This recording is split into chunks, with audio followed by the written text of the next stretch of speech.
स्वयंपाकात स्वादाची जान, डीएम मसाले तुमच्या घराची शान. छत्रपती शासन महिला गृह उद्योग कबनूर इचलकरंजी घेऊन येत आहेत अस्सल परंपरेची मराठमोळी चव म्हणजेच डीएम मसाले. मटन मसाला, चिकन मसाला, धणे पावडर, गरम मसाला, बिर्याणी मसाला, तिखट चवदार मसाले आणि चटणी म्हणजेच डीएम मसाले.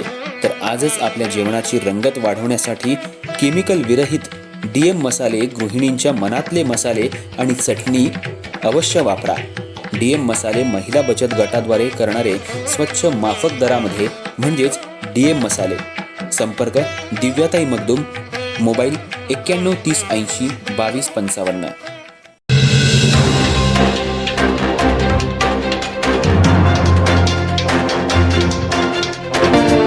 नमस्कार, मी तेजस्विनी मगदूम. एम मराठीमध्ये आपल्या सर्वांचं स्वागत आहे. पाहूयात ठळक घडामोडी.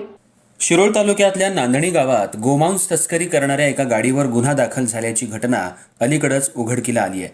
सध्या इचलकरंजी महानगरपालिकेची निवडणूक सुरू असून या काळात शहराच्या अवतीभोवती गोमांस तस्करीचे प्रकार मोठ्या प्रमाणात वाढल्याचा आरोप होतोय. या पार्श्वभूमीवर अशा बेकायदेशीर कृत्यांवर कठोर कारवाई करण्यात यावी अशी मागणी विश्व हिंदू परिषद आणि बजरंग दल यांच्या वतीनं करण्यात आली आहे. या मागणीसाठी विश्व हिंदू परिषद आणि बजरंग दलाच्या पदाधिकाऱ्यांनी अप्पर पोलीस अधीक्षक अण्णासाहेब जाधव यांना निवेदन सादर केलं.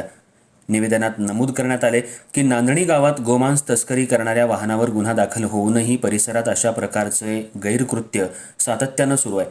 निवडणूक काळाचा फायदा घेत काही समाजकंटक गोमांस तस्करी करत असून यामुळे कायदा आणि सुव्यवस्थेचा प्रश्न निर्माण होण्याची शक्यता आहे.